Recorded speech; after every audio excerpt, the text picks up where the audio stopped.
Hello and welcome to Break Panel Sports. I'm John. Today we've got a very special guest today. We'd like to welcome Michael Bolliing to the show, manager and personality of Bleacher Report. You might know him for having some heaters in his first basket bets during the NBA playoffs. Also an on-air social media personality for the one and only Chicago Cubs. Lewis grad as well, played some baseball down there. True Chicago guy for sure. So Michael, how are you doing? I'm good, man. It's awesome to be with you, and I'm excited to kind of chop it up, man. This is really cool. For sure. So for the people that maybe, don't know who you are yet, just tell them what you do, who you are, maybe some things that I might have missed there and that little intro for you. No, yeah, you kind of covered it. Grew up, born and raised in Chicago. Played some baseball at Lewis University, and then yeah, I mean, I have a degree in multimedia journalism. Always figured that eventually we were going to move from newspapers to phones, and that was a good bet early, but Right. it's been really fun. I've done a lot of jobs. I've been a video editor, I've worked as a social coordinator, I've been a blogger, all kinds of things, and this crazy winding road led me to Bleacher Report. So I'm a manager in the app there. All betting content you see within the Bleacher Report app kind of goes through me and my programmer. And we just really have fun with it. It's a growing business. It's hard to ignore at this point. I feel like if you're ignoring it, you're probably getting left behind. So Ooh. kind of got in at a good time, but I'm really empowered to be creative and have fun and grow with a brand that's kind of on the up and up. So it's been really fun. But yeah, I mean, you mentioned the heaters. It's really funny that we have a leg of content that's being shared that's specific to the sports better, and I think that it's in a way I've kind of been called to this based on how I grew up. So really fun stuff these days, and yeah, hoping to continue that journey. I mean, like when you came out, this whole betting thing wasn't even anywhere close to where it was now. So, what way was this kind of route that you went down part of the original plan for your career? I mean, again, like when you came out, it wasn't any we didn't have it on our phones yet. It wasn't even legal. So, Right. how did you kind of get there? So honestly, my dad was a bettor. He would go down to Vegas to bet on the Super Oh Bowl wow, every year, which is really funny because I like to tell the story. I never really watched the Super Bowl with my dad until I became 21 and I could go to Vegas as well. So it's actually pretty funny that I've kind of been around it. Listen to my dad talk about it, and yeah, I mean, as soon as I could get my hands on it, I was playing fantasy football when we got daily fantasy. I was doing that, baseball, NFL, NBA, all those things. And you can kind of hear the rumblings, and I just kind of immersed myself in it. It's always kind of been a part of my family and my upbringing. So when these opportunities started to pop up, I thought with my background in journalism, with some of the things that I'd put on my reel, that I could be an interesting candidate in this field, and it all kind of worked out. So being a Bleacher Report, we're always on the next side of innovation, trying to disrupt, trying to just like be the next big thing, and hop onto trends before they're popular. And one of the things they did was they started the BR betting account, and I became a fan of the account before I started working here. So following them, following the way that they move with the community, it's not a picks and touts thing. It's more of a like inclusive place where we curate content and we make every better feel like they're a part of this giant community. So it's been really fun, like I said, and there's a lot more things to do. There's a lot of new things coming on the horizon, and I'm really excited to be a part of it.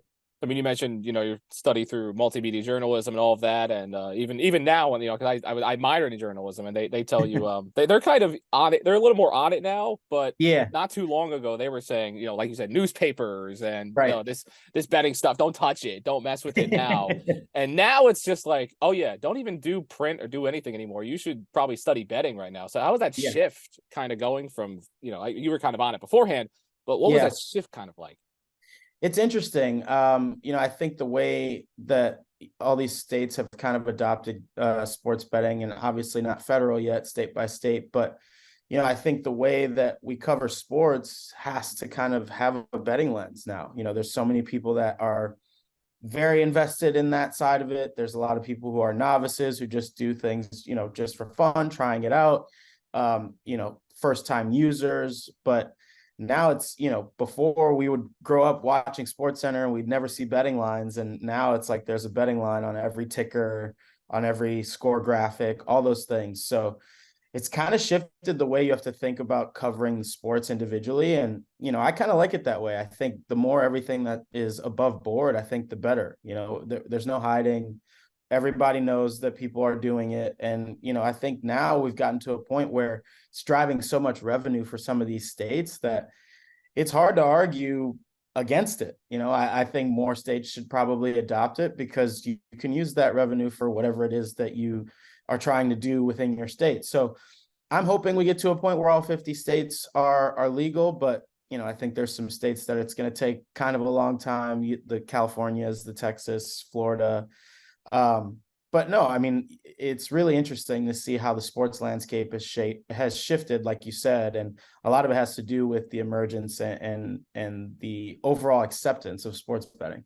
At this point, it's rather an if, not a when. Even those people in illegal states, they've got some guy in the Bahamas, giving them lines on the weekends. So it's going to happen eventually. And even the athletes now, they're into it. They talk about it, especially the retired ones. I mean, you got to sit down with Chad Ochocinco and do a live show about it. I mean, that was awesome. I mean, how was that experience like, and how guys like him are now really just hopping on this train? It's really interesting and really fun. I mean, he was probably one of the more down-to-earth athletes / celebrities that I'd ever met. I grew up watching the Hard Knocks season with the Cincinnati Bengals, and him just being so entertaining, and getting to meet him in person. He is exactly who he was in that show. So shout out to Chad. He was really great, and he was really professional. I think that's one of the things that probably gets lost in all these discussions is when you have partnerships and you have, content opportunities like that, it's one thing to just have fun with it. But, in Chad's case, he was super professional. He was prepared. He understands what the lines mean. He wasn't kind of talking out of one side of his mouth and doing another. And that's the way it's heading. I mean, I think you can get celebrities involved. You can get athletes involved, retired athletes, obviously. And yeah, I mean, there's no telling if these people are doing it on their own on a consistent basis. But I think, as you market yourself as as your own personal brand, it kind of pays to get involved a little bit. I think we've seen a lot of companies partner with athletes, whether it's for just general partnerships or betting partnerships. It's also kind of allowed for emerging creators in the space to kind of get some coin as well. So there's a lot of opportunity within the sports betting landscape. And I think that this is a place that's just going to continue to boom as we move forward over the next, 5, 10, 20 years. All right. It's just, again, it's a matter of when, right? When. So the fun part, if you've been on your Instagram and you've seen a guy in his apartment holding a basketball, sweating a first basket bet, that's Mike. That's this guy right here. So let's kind of break that down again. I just see the guy holding the basketball, like, what is going on here? And then, Anthony Davis is scoring the first basket. How did this idea kind of come about to make that kind of content? Yeah, it's actually funny. We've done a lot of ventures into quick resolving bets at BR Betting. We've done the 3x2, which is 2 threes in the first 3 minutes of the game. We've done the gift, which is a goal scored in the first 10 minutes of an NHL game. And we've kind of embarked on this journey of, tracking our own bets. And one of the things that I think we do the best at BR Betting is we're actually betting these games. So my boss actually was like, hey, I know you bet like first basket score. It's like, why don't you just like flip a camera on and like film your reaction? And I was like, okay. And, it just so happened we were like in the middle of last year's playoffs. So it just kind of started like that. I just kind of flipped the camera around. I was watching live and, I sent in my reaction. We packaged it up and, it started to catch on. But the funny thing about the entire journey is I hit my first one. Domantas Sabonis hit a layup and I went crazy. And then I lost like 8 in a row. So I thought that like people were going to be like, this dude stinks. I shouldn't need to watch this. He's giving out bad picks, blah, blah, blah. And, I got really hot towards the end of the playoffs. And then in the finals, I basically rode Bam Adebayo to 4 out of the 5 wins. And if I ever get to meet him, I'd love to shake his hand. He's got way more money than me, but if I could just get him like a drink or something, that would be really fun, because that's really how it started. And now it's kind of blown up. And, the thing that I like to tell people and is the truth is, I'm going to bet $10 on a lot of these standalone games anyway. So why not flip the camera around and make some content out of it? Yeah, then probably make some money back anyway. But Yeah, is exactly. there kind of a strategy when you do these first basket bets? A lot of the time, people just do it kind of random. Oh, I'm feeling Yusuf Nurkic today. Is there a strategy, or do you just kind of go, you know what ADs do or BAMs do, and then Well, go it's that way? it's it's interesting. In the playoffs, I was able to gather info because the same teams are playing each other. So that was a little easier. I'm having some fun with, digging into the numbers myself now for the regular season. Like last night I picked Donovan Mitchell and RJ Barrett. Neither of them made it, but both of them have 2 first basket wins already this season. They get a lot of early touches in the game.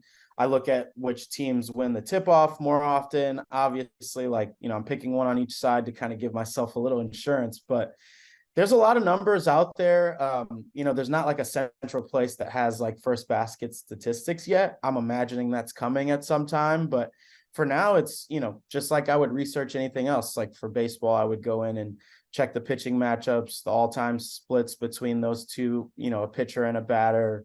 If there's a platoon split, is the wind blowing out? All the factors that anyone's using to kind of inform their bets. And it takes a little more digging, but if I'm doing it one time a week, I got 20, 30 minutes to kind of put aside and make a rational, what I feel like is a rational decision. But the fun thing about it is it's so random, it doesn't really matter what the numbers say. You could get a bad bounce into someone's hands and they make a 3 and then you're done. So that's what I really like about it. There's variance, it's fun, and it resolves within, at the latest 2 or 3 minutes. So it's definitely fun. And there are some numbers, but for me, I'm just betting it because, I won't bet only the big name players, but if I can find an edge, I'm definitely going to take it. Betting is just all about making the irrational seem rational. And that's what you Exactly. guys seem to be doing out there with those numbers. But did you have a favorite guy, a favorite bet for first basket one, first touchdown even that you made, or was it probably Bam then, I guess?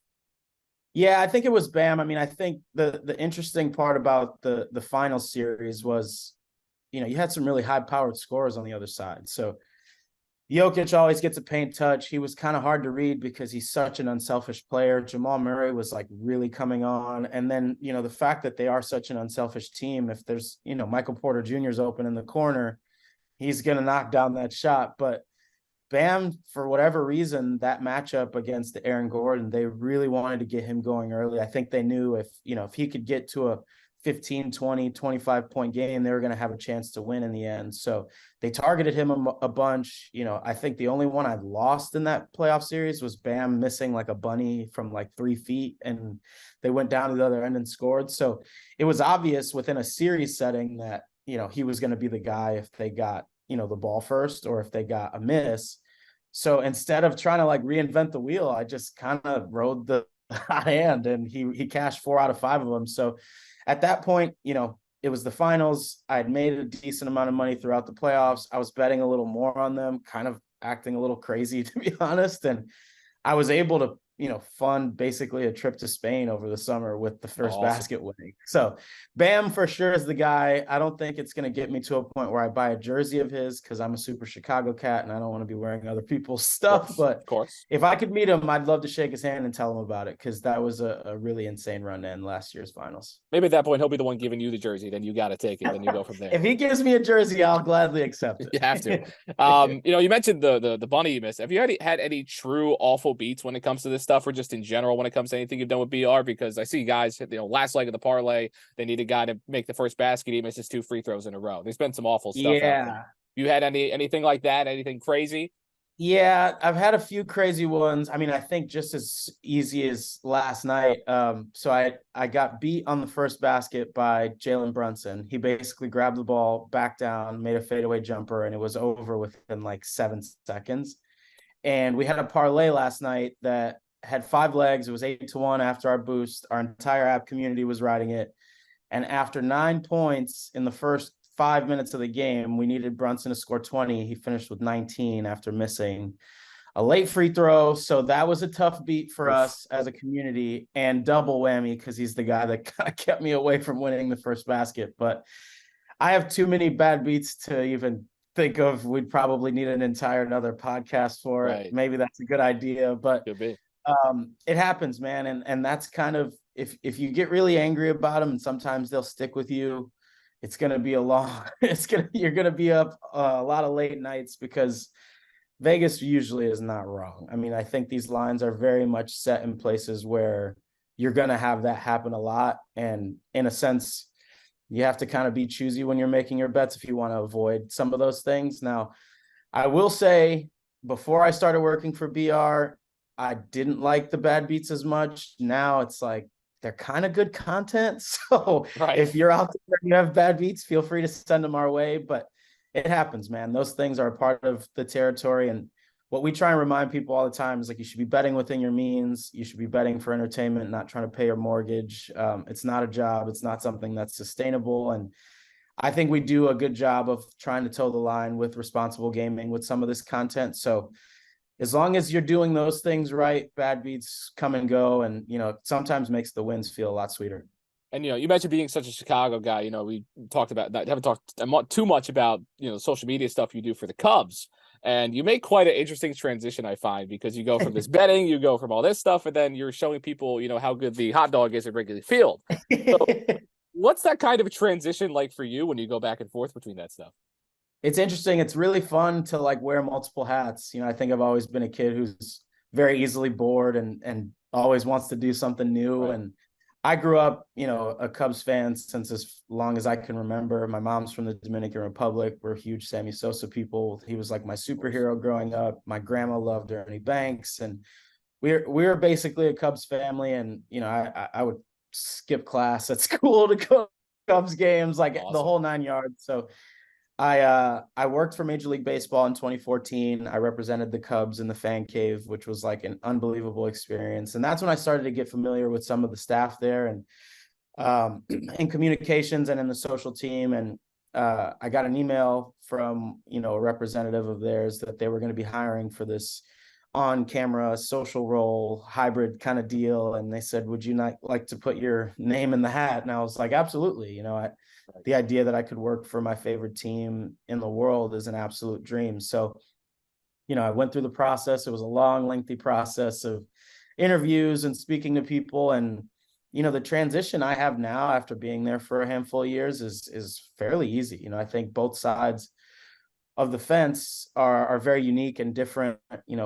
On the betting side, it's more information, it's more stats info, and just like, irreverent content. And for the Cubs, it's more like I'm a liaison for the organization on social, whether it be YouTube videos or TikToks or social content, hosting panels at the Cubs convention for digital media, all those things. And it's really nice that, I get to work both jobs, obviously like part-time with the Cubs, but it doesn't really interfere too much. I'm hoping that now that there's a DraftKings sportsbook adjacent to Wrigley Field, there'll be some collaboration in the next few years. I think baseball's got to work that out with the teams and all of that. So could be a perfect marriage in the end, but for right now, I'm really enjoying having those two things on different sides of the houses and just having fun with it, man.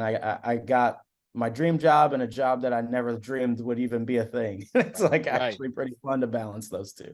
I was going to ask, maybe that had something to do with it, right? You have teams transitioning more towards betting, and then, you're a guy that has plenty of experience with that. As that transition, we're kind of, at this point, it's faster than we can process. So that's got to be something pretty interesting. Yeah, it is interesting. I'm really looking forward to the day when I get to go to Wrigley Field for the Cubs and talk about bets that I like for the game that evening. I don't know if that's coming soon or not, but it seems to be trending in that direction. And yeah, I mean, I think that's going to make me a pretty valuable candidate, having experience on both sides of those houses.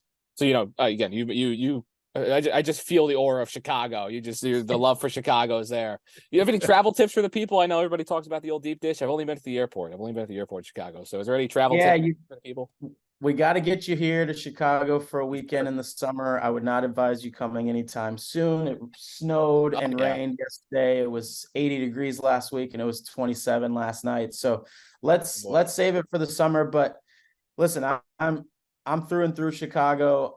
That means that I don't eat deep dish pizza every day. We're a big tavern style pizza city. Thin crust is definitely king. If people come and they want to try deep dish, I have some spots that I like. But truly, I mean, Chicago, my biggest tip is just book the flight. I mean, there's something for everyone here. Don't believe everything you see online and in the news. It's a beautiful city. There's great food. There's great sightseeing, museums, shopping, whatever you want. We have it here. with the exception of like consistently really good sports teams, but we're working on that. So if you want to come in the summer, I think there's no better place to go than Wrigley Field, sit in the bleachers, get a hot dog, have an old style. It's a one of a kind city, honestly. I mean, I think a lot of people talk about New York, LA, Miami. Those cities are what they are. This place is unique because, you get that Midwest small town feel in a major market city. So I can't say anything better about Chicago, but it's just up to you, man. If you want to come through, I'll buy your first beer and we'll take it from there. Let's get it. Let's do it. Yeah, I know a lot of guys that have been to Chicago. They like to catch the Paul games for a couple bucks. That's always fun. Yeah. Oh, yeah. To do with Chicago. A lot to do with Chicago. But any big plans for the near future, whether that's a BR, the Cubs, or just your personal ventures? Not a lot of plans, man. I think this is really an interesting time with all the sports being back. This is kind of our busy season. The sports equinox was Monday. I got absolutely crushed, so I won't speak about that. But this is a really fun time of year. We're navigating the World Series that should probably wrap up in the next few days, and then we have like the start of NBA with the NFL midway through the year. We're going to get college basketball back next week. We just got the CFP rankings last night. There's just like a really fun time to be working in sports, covering these games from a betting perspective. And yeah, I mean, I think the next thing we have on our docket is, organizing our NFL playoff plans. We usually put together like a CFB conference championship parlay and kind of view those from all around the city. My family actually, my dad's side of the family has got roots in Detroit. So I'm a Michigan fan. A lot of stuff roaming around the Michigan program right now, but I've gotten to go on 2 business trips in the last 2 years to Indianapolis and watch them win Big Ten championships. So hoping to get to do that again. If I could make that 3 for 3, that'd be awesome. And then hopefully we don't get our butts kicked in this college football playoff, which seems to be a trend lately. So a lot of stuff on the horizon. It's fun because you never know what's going to happen. You could have 2 losses this week and that could change the entire landscape of it. So we'll keep our finger on the pulse, but should be a fun winter. We'll see what happens. Michigan sliding down to 3 in that playoff poll. It's tough, but the game will be the game. We'll see what happens down there. Michael, thank you so much for coming on. It's been awesome. It's been a pleasure as always. Really appreciate it. Everybody get out to Chicago. No problem. Anytime. First beer's on me. Awesome, man. Have a good one. Thank you so much for watching this episode of Break Panel Sports, and we are here in the beautiful backyard of our friend Jeff. But I'm John. And I'm Joel. Make sure to look for more on our Spotify and YouTube. We'll see you next time.